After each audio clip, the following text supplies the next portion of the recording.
também contar com a oração, com a intercessão, tá bom? Eu peço um pouco de desculpas por esse atrapalho. Eu tive um primo que faleceu e eu estava saindo de casa conversando com a minha mãe sobre detalhes de velório. E o velório vai ser hoje à tarde, mas eu não pude deixar de estar aqui também. Então, peço perdão por esse contratempo. Eu gosto de chegar um pouco antes para deixar pronta essa parte dos slides, mas de ontem para hoje foi uma loucura a nossa vida por conta disso e de outras coisas. Mas nós estamos aqui para honrar o compromisso feito com os irmãos, tá bom? Eu vou pedir o auxílio dos irmãos lá. Bruno, tudo bem? Paz. Acerca de um pendrive. Tá. Isso. E para ficar mais fácil, para começar a ministração, ok? Eu acho que carregaram o meu pendrive. Tem 2 menininhos lá em casa que mexem na minha bolsa, mas eu não vou colocar a culpa neles, não. A culpa é minha, que não observei a mochila antes de sair. Então, vamos aguardar só o pendrive. Enquanto isso, nós vamos mostrar para vocês como é que será a dinâmica. Primeiro encontro, até às 10h30, nós vamos falar aos pais, ok? E depois nós vamos falar aos professores de EBD. O primeiro tema é como expor o Evangelho aos filhos, ok? E o segundo tema é como ensinar, como expor o Evangelho na EBD, ok? Obrigado. Muito obrigado, Adriana. Isso aqui é um púlpito apostólico. Obrigado. Rapaz, quando for grande, eu quero ter um porta-copo apostólico desse jeito aqui. Isso, eu vou passar aqui. Pronto.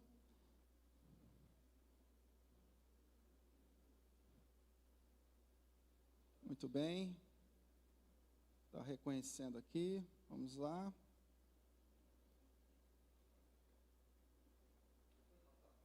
Vou passar agora lá para lá.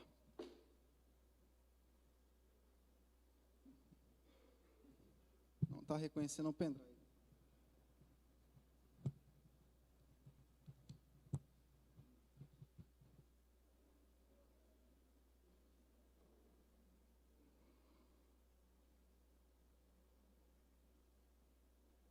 Não está reconhecendo o pendrive, irmão.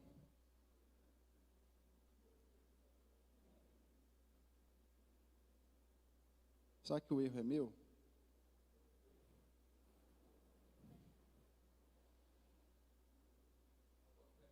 Agora vai. Obrigado, meu irmão. Vamos ver se agora.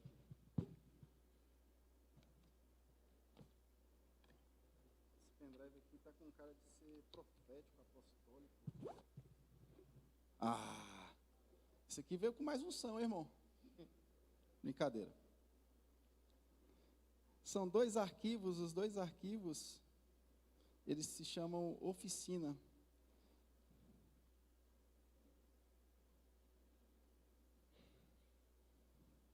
O irmão orou essa noite bastante, não foi? Veio com um pendrive forte para os pais. São 2 arquivos com o início oficina e o primeiro é para os pais. Tá bom? Muito obrigado. Muito obrigado. Então, vamos lá. Eu vou pedir um sinal do irmão depois lá, para a gente fazer tudo sincronizado, né? Para não errar. Eu posso usar aqui? Apontando para a TV? Não, aponta para qualquer lugar.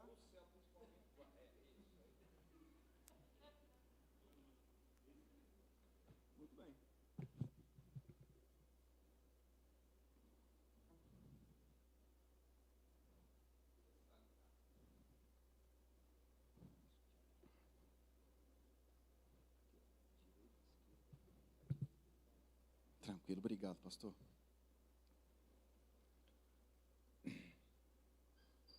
Ok? Que o Senhor possa abrir os nossos olhos para o Evangelho de Jesus Cristo. Essa é a nossa oração, que tudo o que façamos reflita a imagem de Cristo, para que sejamos a igreja que reflete a imagem de Deus no mundo, porque a imagem de Cristo é a imagem de Deus. Amém? Vamos lá. Eu preparei uns slides mais bem simples, com perguntas e respostas que nós vamos interagir. E eu sei que muitos de vocês já são conhecedores, e eu não estou aqui simplesmente para dizer que vocês não sabem nada, ou desprezar outros que porventura tenham um conhecimento elevado daquilo que será tratado. Mas eu cheguei à conclusão que nós precisamos ser bem mais claros e bem mais didáticos e intencionais naquilo que a gente quer. Então, isso a gente vai aprendendo aos poucos, tá ok? E eu fiz algumas perguntas e nós vamos,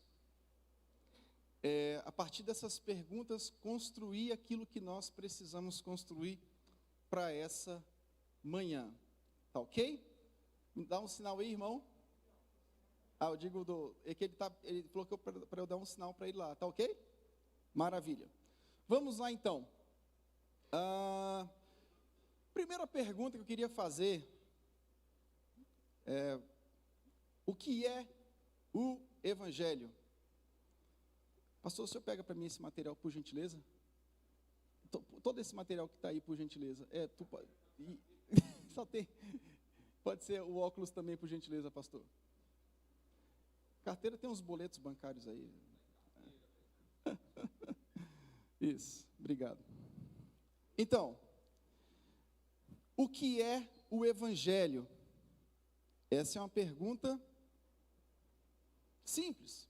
Eu queria um candidato que me responda nessa manhã o que é o Evangelho. Alguém pode me responder?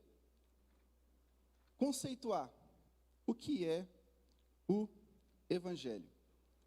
Alguém se dispõe a fazer isso, essa resposta?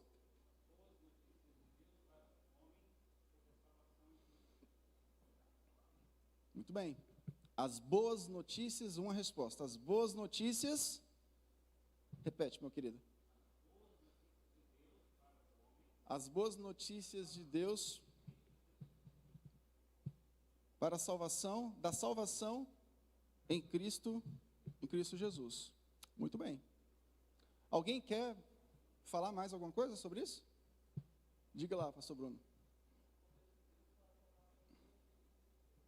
O poder de Deus para a salvação de todo aquele que nele crê. Alguém mais quer responder essa pergunta? Pode até, eu que tenho que lançar, é verdade? É chique o negócio aqui. Alguém quer mais responder? Vamos lá? Então vamos partir então do texto que você vai compreender o que é, nós precisamos compreender à luz desse texto. Romanos 1, 16 ao 17.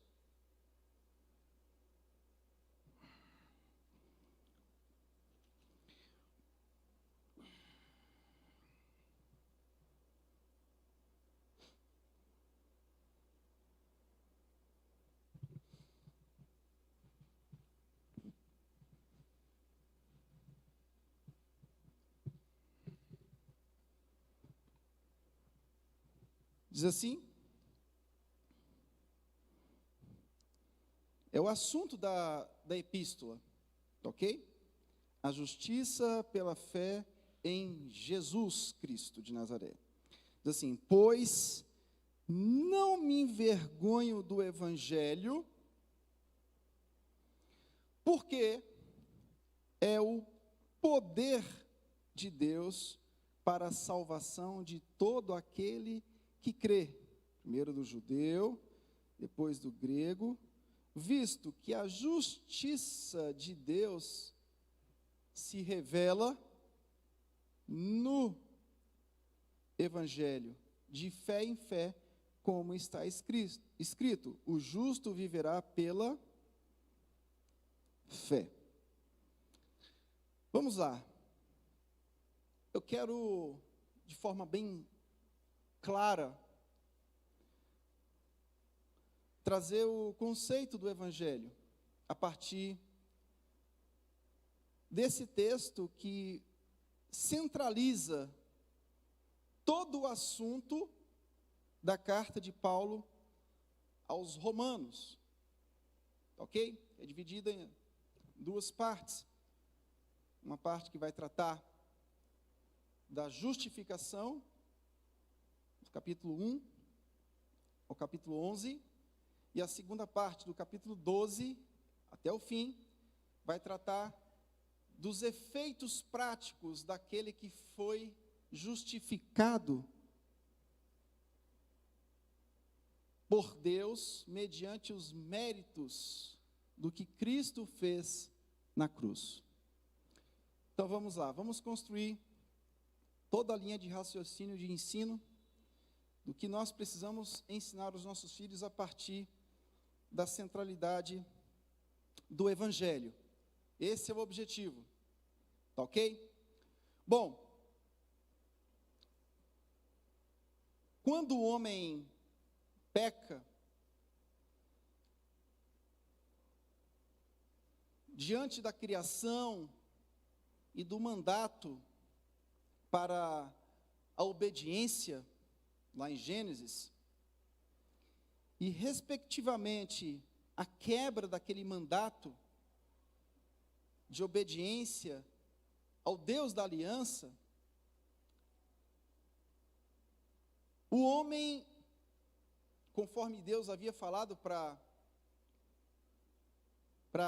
o casal, o homem morre espiritualmente e, consequentemente, a morte física se torna o desenrolar da história. A pergunta que eu quero fazer para você é: como esse homem vai retornar a Deus? Se ele quebra uma ordem divina e, como consequência, recebe aquilo que Deus falou com ele que iria fazer, não coma desse fruto, não desobedeça, porque senão você vai morrer. Sendo assim, como o homem voltaria para Deus?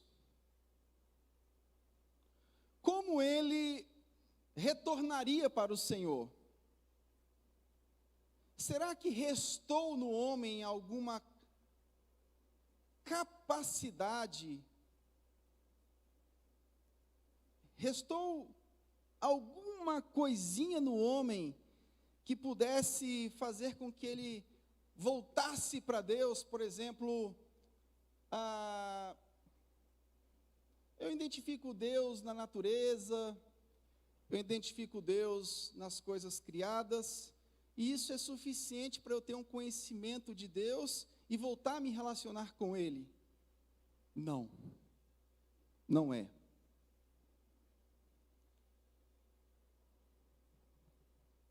Era necessário algo especial. Era necessário algo que pagasse, que cumprisse toda a exigência de Deus. O homem, depois que cai, ele não consegue, por si só, voltar para os braços do Pai, sem a intermediação da palavra. A palavra revelada, compilada, escrita, encarnada e pregada. Então, somente essa palavra, essa revelação, de modo específico, que tem o seu ápice em Cristo, que é pregada, ou seja, a fé vem pelo ouvir, e ouvir a palavra de Cristo, somente isso, somente essa pregação, que mostra que Jesus Cristo, Ele foi e é suficiente, para que Deus possa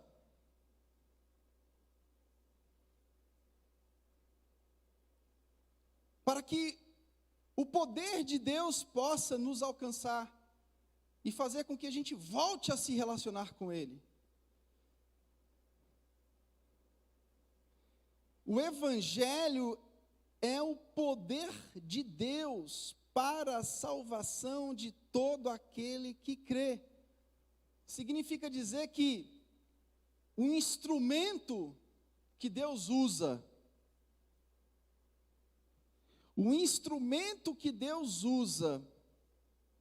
para salvar o homem é o Evangelho. Deus só pode revelar a sua justiça, o seu caráter de santidade, a reaproximação com o homem, por intermédio do que Cristo fez, ou seja, Cristo cumpriu a exigência do Pai, Cristo cumpriu a justiça de Deus, Ele viveu, Ele foi encarnado e obedeceu até o fim, e teve morte de cruz, e a Ele foi dado o nome que é sobre todo nome. Então Deus não pode salvar ninguém, se não for pelos méritos unicamente centrados na figura do Filho. Então, nós precisamos dessa revelação. Essa revelação que foi escrita, inspirada pelo Senhor, escrita, feita carne, revelada plenamente em Cristo, e é pregada. Por isso que a exposição não é um método. Não é mais um método.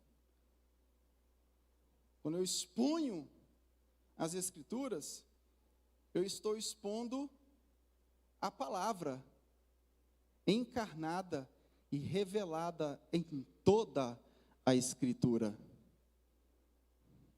Mas nós vamos chegar lá. O que é o Evangelho? O Evangelho é a boa notícia de que Cristo, unicamente Cristo, pelo seu mérito, pela sua obediência completa, somente por Ele, pela pregação nesse Cristo, Deus pode chamar e restaurar o pecador. Quem entendeu e quem não entendeu, levante a mão. Nós estamos no EBD. Esse pastor, não entendi. Levante a mão. Pode ser sincero, isso não é feio. Tem muitas coisas que eu falo e minha esposa não entende. Quando chega em casa, ela arrepia comigo. Não é feio. E na maioria das vezes eu não me fiz ser entendido. Isso pode ter acontecido hoje aqui também. Quem não entendeu, levante a mão. Eu quero explicar novamente. Todos entenderam? Amém? Porque se você não entender isso aqui, é a partir daqui que a gente vai desenvolver uma vida centrada no Evangelho. É a partir desse prisma do Evangelho, não é a partir de outro prisma. A centralidade é do Evangelho, porque somente a boa notícia da morte e ressurreição de Cristo é que é capaz de te conduzir a Deus. Então, o nosso prisma não pode partir de outro lugar. Então, o Evangelho está muito bem definido a partir disso. 2. O que o Evangelho produz?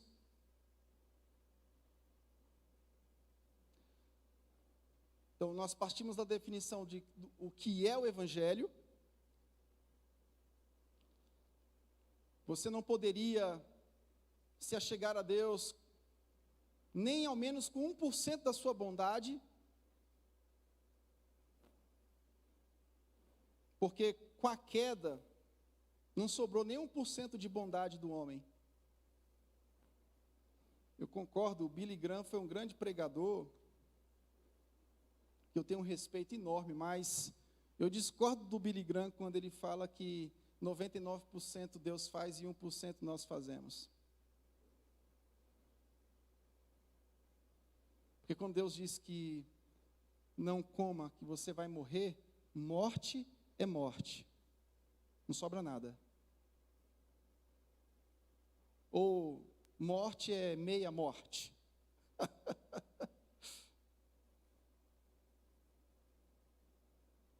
Se eu disser que 1% eu faço, então a obediência total de Jesus Cristo seria ineficaz, não precisaria dele obedecer completamente.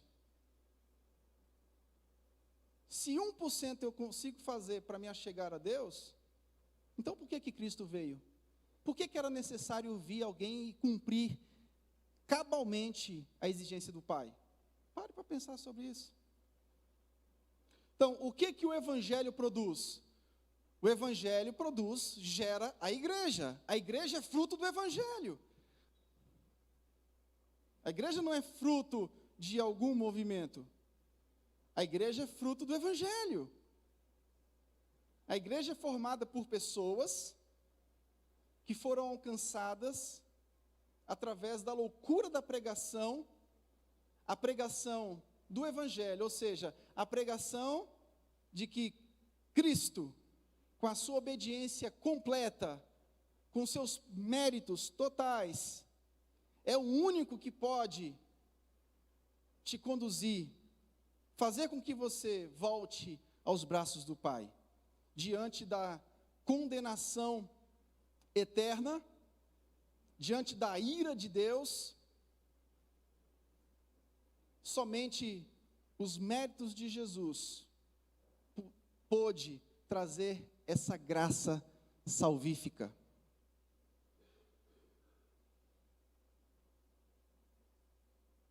E essa mensagem chegou até você. Se for uma mensagem diferente, como acontece aí, dificilmente, se a mensagem diferente dessa, ou seja, a mensagem da condenação e da graça, ira de Deus e graça, Adão trazendo a ira e Jesus trazendo a graça, nos méritos de Cristo unicamente, se for diferente disso, não é evangelho. O que é? Não sei. É tudo menos o evangelho. Porque essa é a linha da nossa história. Essa é a linha melódica que envolve a humanidade. E essa pregação te chamou. A pregação, ou deveria ter te chamado, se foi outra, a cada dia tem que ser pregado para que o Espírito Santo te convença dessa verdade. Mas essa pregação é que forma a igreja. Então, aí vem a pergunta, né? A igreja verdadeira qual que é? Bom, é uma boa pergunta, né? A igreja verdadeira, de fato e de verdade, é a igreja que prega o evangelho.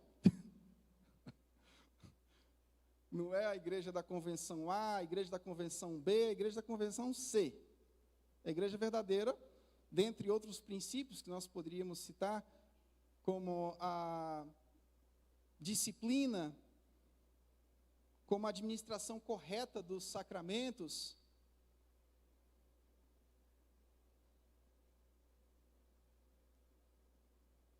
a pregação do evangelho, é o que vai definir se uma igreja é verdadeira ou não. Por quê? Por quê? Porque nós nascemos do evangelho. A igreja não nasce de outra coisa. A igreja não surge de outra coisa. A igreja nasceu do evangelho, ou seja, da necessidade, do convencimento do Espírito Santo de que Cristo, os méritos de Cristo, nos afasta da ira de Deus, que foi derramada sobre a desobediência de Adão. Isso forma a igreja. Essa é a esperança da igreja, assim, voltar por toda a eternidade aos braços do Pai. Então, a igreja é o que o evangelho produz, e necessariamente a igreja precisa propagar. Olha aí.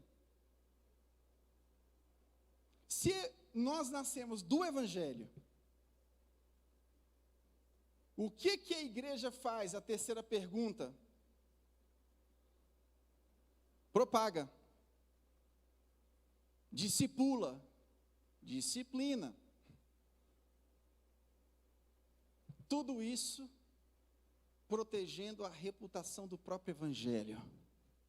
Então, a igreja propaga o evangelho, discipula através do evangelho, disciplina através do evangelho, protegendo a reputação de quem? Do cabeça.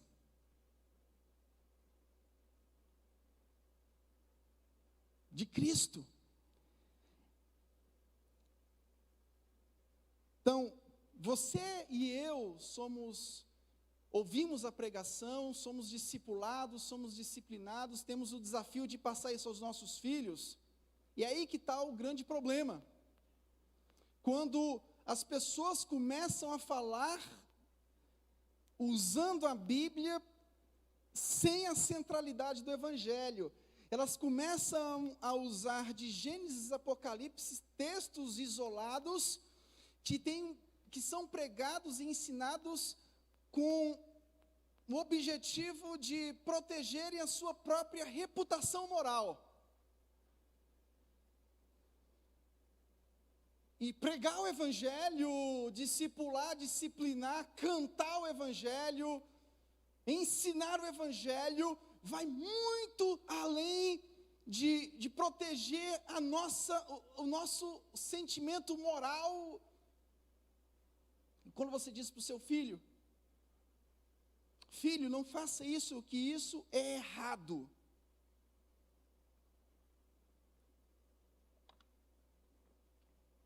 Sim, o que o seu filho está fazendo, o que o meu filho está fazendo é errado. Mas a forma como você está abordando o seu filho pode produzir nele um pensamento errado acerca do que é o evangelho. E esse é o grande gargalo, é o grande sofrimento que os pais passam na vida, porque os pais dizem o seguinte: pastor, a vida toda eu levei esse menino para a igreja. Talvez possa ser o seu sentimento hoje. Eu criei esse menino na igreja. Desde pequititinho, pastor. Era a coisinha mais linda. Saía com a mamadeira, preparava a mamadeira. Pastor, mas hoje eu perdi o controle. Olha, eu não quero generalizar todos os fatos, mas, de modo geral, o grande problema nesse tipo de colocação talvez você tenha criado seu filho na igreja, mas não no evangelho. E todas as vezes que você chamou a atenção do seu filho, você chamou a atenção do seu filho citando um Deus que quer proteger a reputação moral do seu filho. Não, o evangelho vai muito além disso. O evangelho, ele pregado, discipulado, ensinado, vivido, ele tem um objetivo: resguardar a reputação daquele que foi digno de nos salvar, para que Cristo seja, a glória de Cristo fosse refletida ao mundo. Então, quando eu digo para o meu filho, não faça isso, que isso está errado, e a vida toda eu vou corrigindo o meu filho pelos erros morais dele, citando algum versículo da Bíblia, tipo de coisa, meu filho, não faça isso porque Deus não gosta disso. Ontem, uma pessoa repreendeu o meu filho nesse sentido, eu fui e repreendi a pessoa. A pessoa virou para o meu filho e disse assim: olha, não faça isso que o papai do céu não gosta disso. Eu disse: você está abordando o evangelho de modo totalmente errado. Sim, a consequência prática do evangelho contém princípios morais e éticos, mas com o objetivo de refletirmos a imagem de Cristo, que consequentemente reflete a imagem de Deus no mundo, não para refletir a nossa imagem, não para refletir a nossa moral, não para refletir a nossa reputação. Porque se você ensina para o seu filho, não faça isso, porque Deus não gosta disso, Deus gosta de criança que é obediente. Tudo bem, você transmitiu algo que tem um fundo de verdade, mas você está transmitindo isso de forma deslocada. Como assim?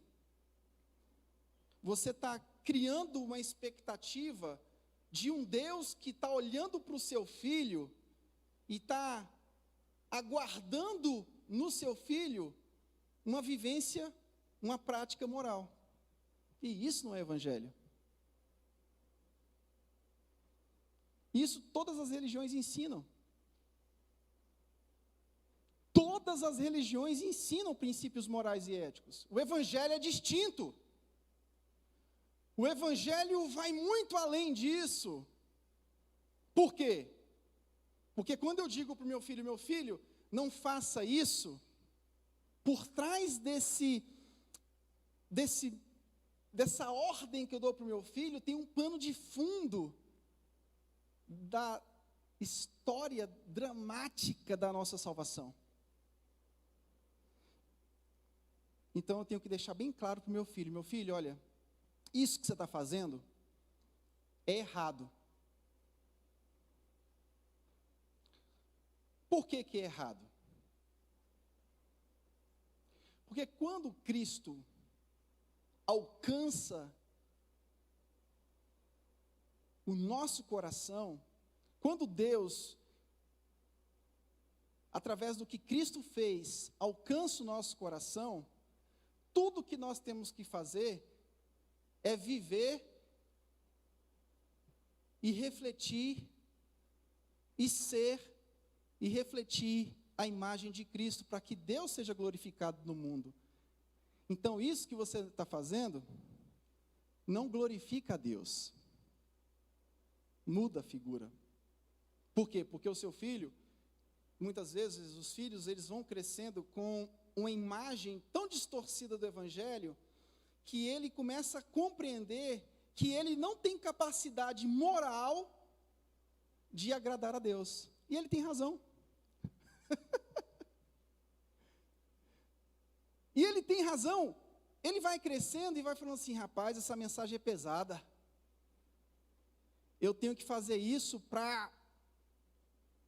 porque senão Deus vai ficar chateado comigo, vai ficar com raiva de mim, mas eu não estou conseguindo. Eu não consigo ser tão bom o suficiente para Deus achar em mim algo de valor?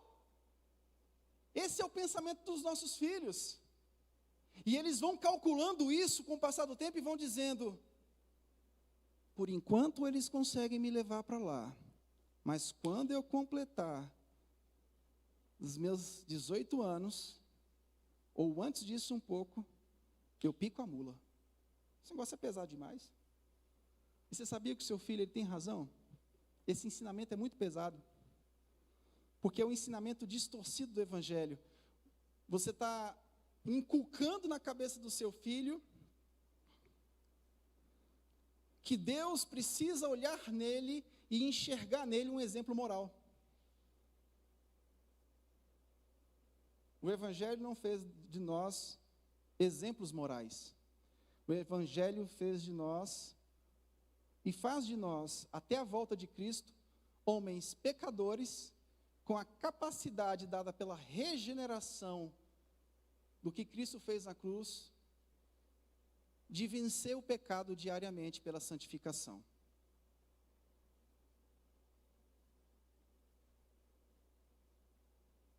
Isso é sério. As pesquisas norte-americanas apontam para a grande maioria dos pais desiludidos, porque a vida toda levaram os filhos para a igreja.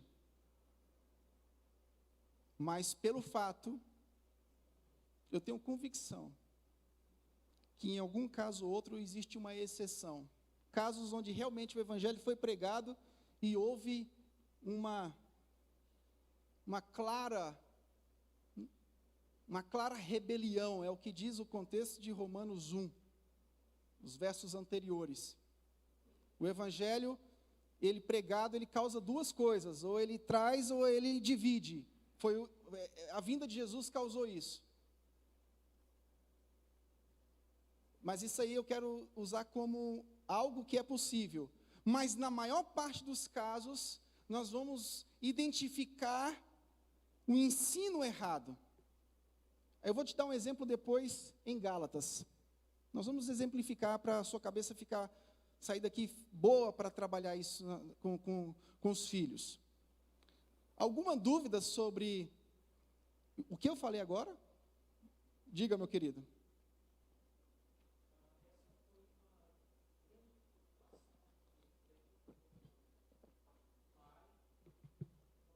Alguém leva um microfone para ele, por favor? Por gentileza. E vai ficar legal essa dúvida dele aí, de todo mundo. Diga aí. Isso. Diga, meu querido, vamos lá. Qual o seu nome? Felipe. Felipe. Vamos lá, Felipe. Eu sempre tive uma preocupação quando atuava como professor de escola bíblica dominical. Certo. Como pai. E também, em algumas vezes, pregando o Evangelho. Certo. E eu lembro que o missionário norte-americano que me ganhou para Cristo, ele usava uma expressão que eu acho que exemplifica isso que você falou. Ele dizia que muitas vezes nós vacinamos os nossos filhos com o Evangelho, contra o Evangelho. E talvez foi essa a ilustração dele de vacinar nossos filhos com o Evangelho. Talvez caiba bem nisso que você falou. Muito bem. E a questão toda é: o Evangelho salva. É o poder de Deus para a salvação de todo o que crê. Mas é através desse mesmo Evangelho que nós temos que viver na prática. Se eu digo para o meu filho que o Evangelho salva, mas eu não consigo conduzir o meu filho com o Evangelho, ele ainda assim vai ter problema e vai confundir Evangelho com questões morais. E é por isso que é necessário que, quando nós venhamos admoestar os nossos filhos, nós o façamos na centralidade do Evangelho. Ou seja, meu filho, o Cristo que nos salva, por sua graça e mérito, com essa mesma graça que nos alcançou, que fez com que Deus olhasse para você e para mim, é com essa mesma graça e com esse mesmo evangelho que nós vivemos. Então, meu filho, olha, isso não glorifica o nome do Senhor. Mas por que isso não glorifica o nome do Senhor? Porque a única coisa que glorifica o nome do Senhor é você ser feito diariamente à imagem e semelhança do Filho dele, para resguardar a reputação do Filho. Então nós temos que ensinar para os nossos filhos que a caminhada cristã não é uma luta para resguardar a nossa própria reputação. Se você não ensinar isso, o seu filho vai pensar que a reputação dele é necessária para que Deus olhe para ele e o leve para o céu. E a reputação de ninguém, a moral de ninguém, a ética de ninguém vai conduzir ninguém para o céu. Porque senão salvação seria por obras, seria por mérito nosso, seria por aquilo que a gente produz. Se você pegar o exemplo desse homem que cometeu o estupro agora, dessa menina, horrível que aconteceu, não foi? Vou te dar um exemplo do que é o mérito e a reputação do Evangelho. Imagine duas situações. Aquele executivo da Quinta Avenida de Nova York, saindo de casa, com a maletinha na mão, tudo bonitinho na vida dele. A casa, o carro, a empresa, um prédio de vidraças. 6 da manhã eu saio, 6 da tarde eu volto com o lanche para a família. Não fiz um mal a ninguém, do ponto de vista moral. Não prejudiquei ninguém, paguei todo mundo, fiz tudo o que é certo diante da justiça dos homens.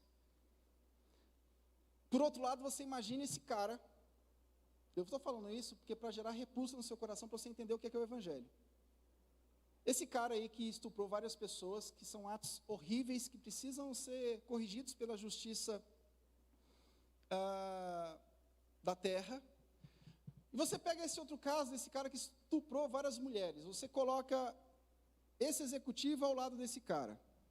E a pergunta que eu faço para você é: quem dos dois é mais justo diante de Deus?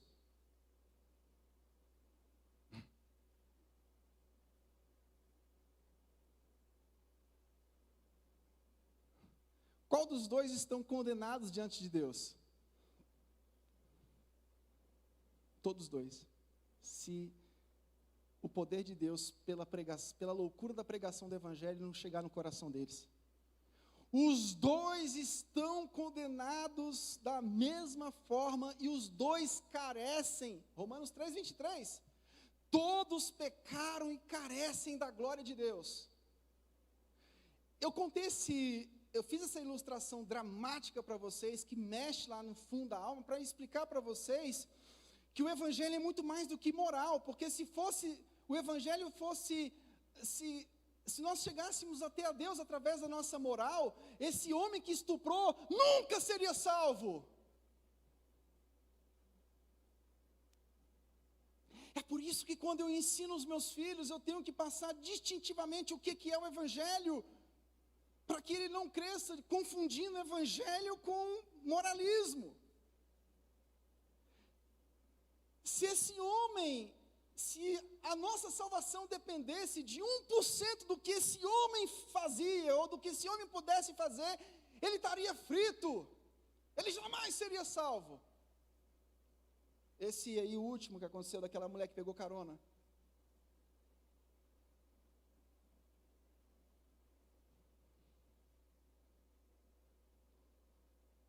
E é esse Evangelho que precisa ser aplicado no dia a dia das crianças, para que o mundo veja a imagem de Deus. Qual é a consequência de sermos a igreja? O mundo vê a imagem de Deus. Quem foi que refletiu a imagem de Deus de modo poderoso? Cristo. Hebreus vai falar sobre isso, capítulo 1.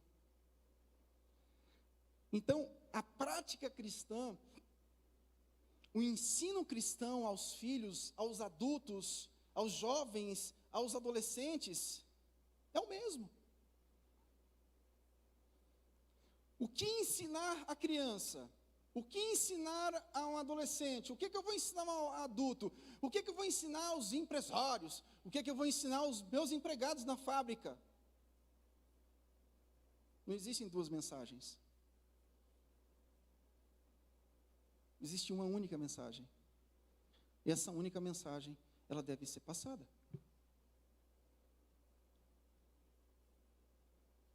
Para que o mundo veja a imagem de Deus. Não é para que o mundo veja a sua imagem. Às vezes o nosso filho está compreendendo o Evangelho como mais uma religião na qual o mundo precisa ver a minha imagem. É o tipo de coisa, é como se a minha imagem fosse mais importante do que a imagem de Deus através de Cristo. É por isso que as pessoas constroem um Deus à sua imagem e semelhança. Porque o Evangelho, quando não é pregado, o que acontece no dia a dia é que as narrativas de cada pessoa, a individualidade de cada um, e a pós-modernidade, ela faz isso. A pós-modernidade, ela é uma oportunidade, mas ela tem uma armadilha. A armadilha da pós-modernidade é essa. É você, diante da oportunidade que você tem de pregar o Evangelho, porque tem muita gente que está com o ouvido aberto, os grupos de WhatsApp aí tem muita gente com o ouvido aberto, é uma oportunidade, está todo mundo aberto para ouvir, é a era das espiritualidades, mas é uma armadilha, porque se você não pregar de forma correta, você vai jogar o Evangelho na mesma categoria das mais religiões, mudanças morais. Sim, o Evangelho como consequência, ele muda as questões morais da nossa vida, mas muda em outro nível. Ele nos muda no sentido de fazer com que a gente reflita a imagem de Cristo, que por sua obediência se tornou a imagem gloriosa de Deus entre nós.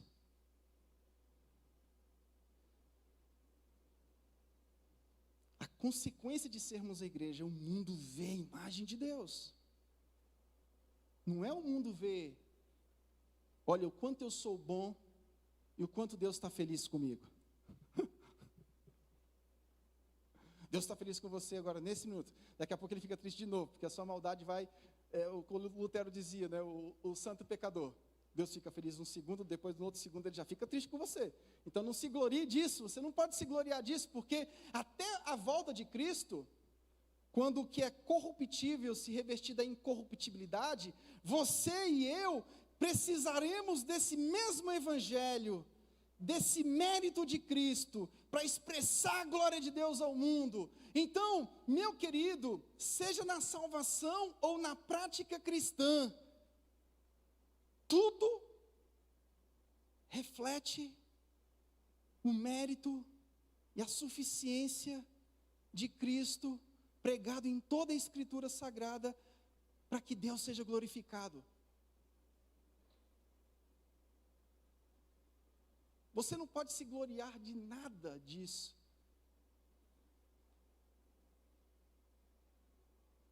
Porque, embora na sua santificação você tenha que tomar posturas, decisões,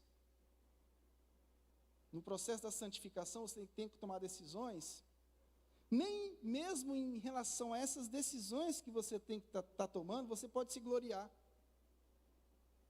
Porque você só consegue tomar essas decisões porque você é um regenerado. Se você não fosse regenerado em Cristo, jamais você poderia tomar a decisão de fugir do pecado. É por isso que não é. É por isso que nós não podemos nos gloriar em nada que venha da nosso senso moralista. Porque até a nossa prática é fruto desse poder da regeneração, na ação do Espírito, que vai nos convencendo da verdade, do juízo e da justiça. Você não conseguiria ser convencido de outra forma? Tudo realmente é para a glória dele. Deus é soberano em todas as coisas, seja na salvação e também na prática. Você tem que tomar atitude? Sim. Você não pode viver uma graça barata. Dietrich Bonhoeffer falava sobre isso. Paulo tratou disso, entre o capítulo 5 e o capítulo 6. A retórica paulina, né, vai tratar justamente sobre isso. É porque você é salvo, porque você está debaixo da graça, que você vai continuar pecando? Não! Mas saiba que você só obedece porque você foi regenerado. Pede para uma pessoa que não foi regenerada em Cristo se ela vai conseguir obedecer e glorificar a Deus no mundo. Faça esse teste. Ela tem um tipo de obediência moral, mas que não reflete o tipo de obediência que glorifica a Deus. O tipo de obediência que glorifica a Deus é o tipo de obediência que reflete a imagem do Filho dele, porque foi o Filho dele que obedeceu a Deus completamente.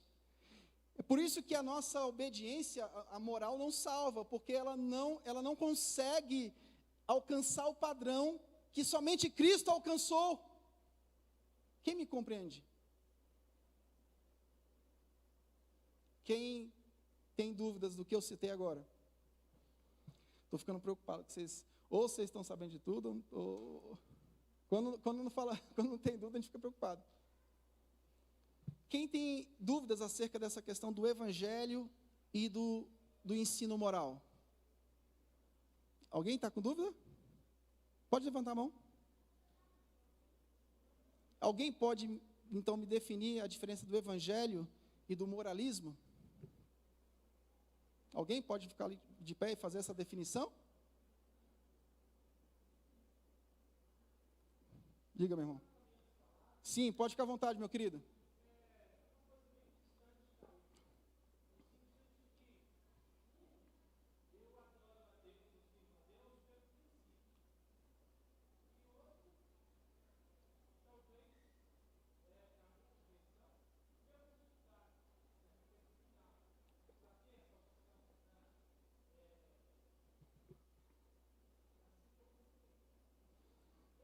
Repete, por favor.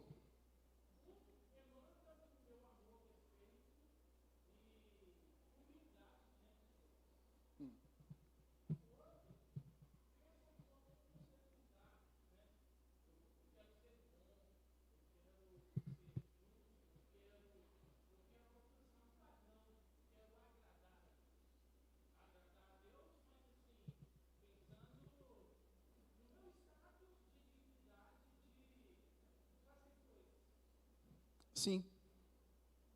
Logo, nós temos uma missão: treinar líderes na centralidade do evangelho. Ensinar os nossos filhos. Proclamar Cristo. Plantar igrejas. Refletindo a imagem de Deus ao mundo. Nós temos uma missão. Livros e mais livros são escritos para discutir sobre a missão. E aqui nós, em 5 perguntas, de modo simples, a nossa missão é,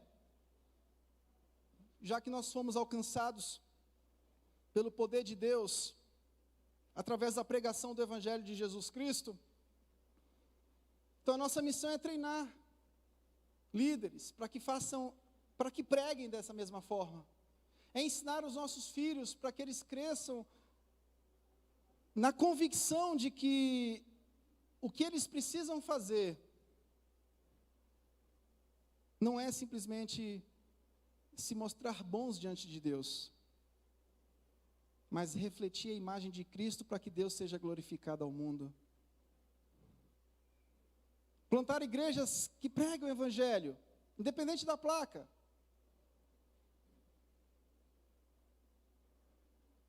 E a imagem de Deus vai ser refletida ao mundo. 6º lugar, essa missão precisa ser focada. Ou seja, ela precisa ter uma visão. refletir a imagem de Deus no mundo pelos méritos de Cristo. Existem muitas declarações de missão, de visão e coisa e tal, e coisa e tal. Mas a missão é essa. Difícil coisa é a gente entender a nossa missão e focar na nossa missão. A nossa missão é refletir a imagem de Deus no mundo, e a imagem de Deus é pelos méritos do que Cristo fez, porque somente Cristo conseguiu refletir a imagem de Deus através da sua vida, morte e, consequentemente, pela ressurreição. Eu não vim aqui trazer grandes coisas para vocês no sentido de slides com 500 palavras, mas algo simples que possa servir, que possa te ajudar a ler qualquer livro. E nosso objetivo como pastor e teólogo é facilitar a vida de vocês, que vocês consigam ler qualquer coisa a partir de um roteiro simples, prático. Em sétimo lugar, reforçando, qual é a base da missão? A base da missão é o evangelho pregado, lido, estudado, cantado e vivido. Cantado, pregado, lido e vivido. A exposição da palavra parte desse pressuposto, de que o Cristo, que foi revelado em toda essa palavra, precisa ser exposto. Por quê? Porque somente o mérito de Cristo é o poder para a nossa salvação. Por isso que a exposição de Cristo em toda a Escritura é necessária. A exposição bíblica, ou seja, eu leio um texto, explico um texto e aplico o texto, não é mais um método, mas é um modo como, por exemplo, no culto sinagogal antes de Cristo, isso era feito. Vocês lembram do Sermão da Montanha? O Sermão da Montanha, o que Cristo fez? Uma exposição e aplicação da lei. Você pode argumentar comigo, mas Cristo também usou parábolas, Cristo usou outras coisas, sim. Mas o modelo principal que ele deixou para nós foi esse. Cristo é um expositor por excelência.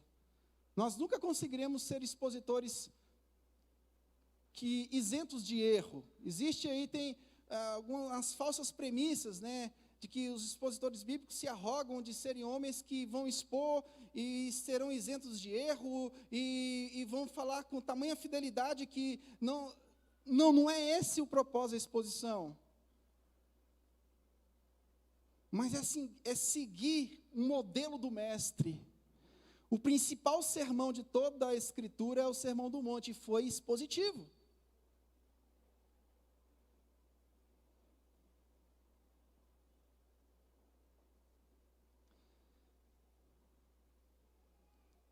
A base é o Evangelho.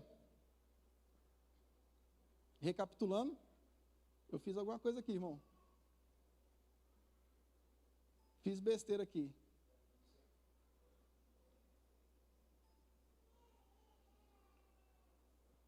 Deixa para lá. Então, a base é o Evangelho.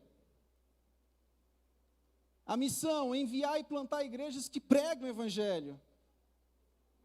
Tem uma realidade assim, uma realidade assada. Sim, estude as questões culturais, antropológicas, tudo isso precisa ser feito. Mas qual é a missão? Enviar e plantar igrejas que pregam o Evangelho. O que é pregar o Evangelho?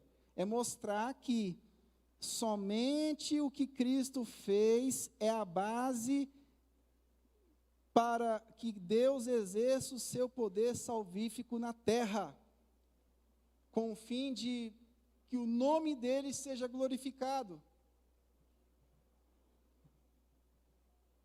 E a visão é refletir a imagem de Deus no mundo. O Evangelho faz isso. A minha missão, a visão, não é mostrar o tanto que eu sou bom diante de Deus, o tanto que, nossa, olha, eu era ex isso e agora eu sou aquilo. Eu era um ex bruxo, agora eu sou isso. Sabe aquela coisa do testemunho do ex?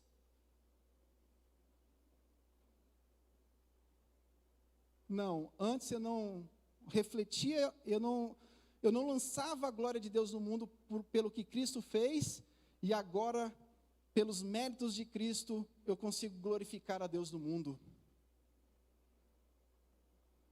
Porque muitas pessoas vão argumentar com você.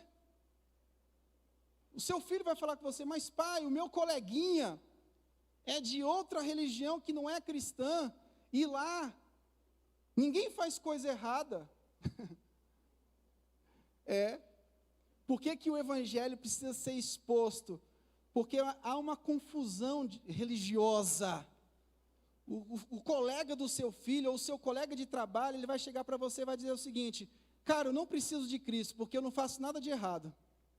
Então, se você pregar partindo da questão moral, muitas pessoas vão achar que não precisam de Cristo, porque quem precisa de Cristo é quem faz coisas erradas. E eu pago tudo direitinho, nunca traí minha mulher, nunca fiz nada de errado. Logo, não preciso de Cristo. Quem precisa de Cristo é esses caras todos tortos aí que vivem uma vida dissoluta.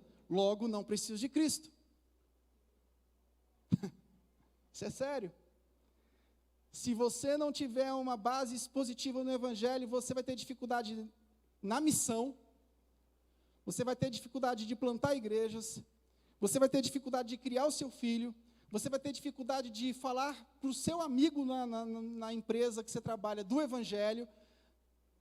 As pessoas vão te pegar pelo pé, porque elas vão te dizer: ô meu amigo, eu sou espírita, eu sou isso, eu sou aquilo. A nossa família vive em perfeita união. Nunca briguei com a minha mulher. Já tu aí vive discutindo com a tua mulher. Já o outro crente lá, isso e aquilo outro. Quer dizer, a cabeça do povo é uma cabeça moral. Se você não pregar o evangelho distintivamente, você não vai conseguir desfazer esse nó da pós-modernidade. É um nó religioso. É um nó religioso. Hoje, na pós-modernidade, tudo pode ser aceitado. No seu emprego lá, tudo é aceito. Hoje, toda empresa tem uma salinha ecumênica. Por quê? Porque nós saímos da modernidade, a era da razão pura, que negou a questão da transcendência do ponto de vista da revelação e de outros fatores, e entramos numa era que, não, meu amigo, tudo pode. Nós estamos desiludidos, a Segunda Guerra Mundial trouxe desilusão, e agora é o seguinte, está aberto, cada um que venha com a sua transcendência, cada um que venha com a sua espiritualidade, tudo é válido. E você está lá, caminhando nesse terreno escorregadio, não sabendo explicar o Evangelho. Aí você vai falar de Cristo, você fala de forma moralista. E o que acontece? Primeiro, Deus não pode agir se o filho dele for pregado dessa forma.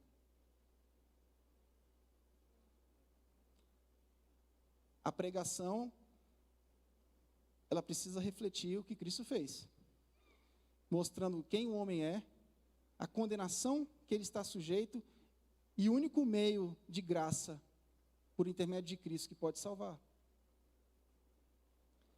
E você está lá convivendo com essas pessoas,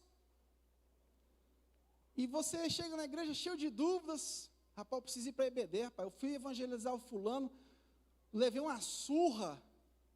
E é o que está acontecendo. Muitos cristãos, crentes, levando surra de pessoas de outras religiões. Mas por que você está levando essa surra? Porque você está falando, partindo do mesmo pressuposto dele. Ou seja, você está partindo da questão moral. Seja isso para receber aquilo. O Espiritismo parte desse pressuposto moral também. Aí a gente sai sempre com aquele senso de derrota. Puxa, eu fui falar de Cristo para um amigo, mas ele me dobrou no meio do caminho, me deu o nó, me amarrou e me deixou amarrado no canto. Vamos fazer o seguinte? Vamos dedicar um tempo estudando o que é o Evangelho? E a partir daí, a gente vai entender esse embaraço todo que envolve o drama da humanidade. A questão da humanidade é uma briga por autoridade. Com quem está a autoridade? Som. Com quem está a autoridade? Esse foi o drama de toda a narrativa das Escrituras Sagradas. No Éden, essa foi a discussão. Não, rapaz, olha, pode comer aí, ó. Será que você vai morrer mesmo e tal? Deus tinha dado uma palavra. A autoridade estava com a palavra dada por Deus. Não coma.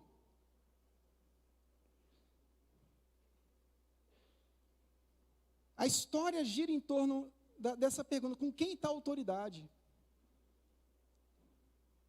A autoridade está com a palavra escrita, encarnada e pregada a partir da centralidade do Evangelho. Se você não entender isso, na pós-modernidade, você e eu vamos cometer os mesmos erros que a história da humanidade cometeu, de entregar essa autoridade para outras áreas da vida. Pergunta. Tenho 2 minutos para encerrar. Você está disposto a pregar, discipular, ensinar os seus filhos a partir do Evangelho? Para que eles não cresçam, primeiro, para que eles tenham a convicção de que eles estão condenados e somente por intermédio de Cristo eles serão salvos. Segundo, para que diante dessa convicção eles possam expressar publicamente uma vida que glorifica a Deus por intermédio de Cristo, do que necessariamente uma vida que tenta a todo custo, assim como Lutero, né? Tentar, ai meu Deus, eu preciso convencer a Deus que eu sou bom. Ai meu Deus, eu preciso convencer a Deus que eu sou moralmente capaz. Ai meu Deus, eu preciso convencer a Deus que eu vou chegar. Eu preciso mostrar para o mundo que eu tenho um princípio religioso que vai me resguardar nesse mundo perdido. Não. O que é resguardado pela igreja é a pregação do Evangelho, ou seja, o único que teve o mérito e obediência completa foi Jesus Cristo. Você e eu carecemos desse Evangelho. Diante desse mundo, somos santos pecadores que diariamente carecem desse Evangelho para o arrependimento, para que a gente continue expressando a glória de Deus no mundo. Se você estiver disposto a isso, eu te convido, mergulhe mais somente nessa palavra, o que é o Evangelho. Faça estudos, proponha estudos a partir da autoridade do pastor local, leia sobre isso. Eu quero indicar um livro, O Poder Transformador do Evangelho. Anote aí depois, tem uma indicação bibliográfica do Jerry Bridges. O Poder Transformador do Evangelho. Nós vamos entender que não é a nossa moral simplesmente que vai transformar tudo. É o poder transformador do Evangelho. Do Jerry Bridges. Diga, pastor Bruno. Editora Batista Regular, salvo engano. Tá ok? Gente, teria centenas de coisas para falar, mas eu me concentrei em 7 perguntas, e a partir dessas 7 perguntas, diante do pastor local de vocês vejam o que possa ser desenvolvido para ir afunilando e caminhando na centralidade, não da Igreja Batista Sião, não da Igreja Batista Reformada, mas a partir da centralidade do Evangelho. Aí nós vamos conseguir viver nesse mundo pós-moderno, glorificando a Deus e passando menos vergonha ao pregar, ao discipular e nas grandes oportunidades que Deus tem nos dado de falar para os nossos amigos do Evangelho e a gente não está conseguindo. E para os filhos que chegam com perguntas tão cabeludas, mas a gente sempre dá uma resposta que é igual à resposta que o espírita dá para os filhos. Deus abençoe. Obrigado. Se coloquem em pé, nós vamos encerrar essa primeira parte. Se coloquem em pé, por gentileza. Há uns 3 meses atrás eu li esse livro, até publiquei. De fato, é um referencial teórico creditício, mexeu muito com a minha vida, o poder transformador do Evangelho. Fecha os olhos, vamos orar ao Senhor. A Ti, Jesus, honra e glória. Eu te peço, ó Deus, que o Teu Espírito Santo que está em nós, no meio da Tua igreja, ó Deus, em nome de Jesus, que o verdadeiro Evangelho seja proclamado, mas acima de tudo, vivido em nós e através de nós. E que a nossa casa, ó Deus, seja de fato o lugar onde o Evangelho seja visto, pregado, proclamado aos nossos filhos e àqueles que nos cercam. A Ti honra e glória hoje e sempre. Amém.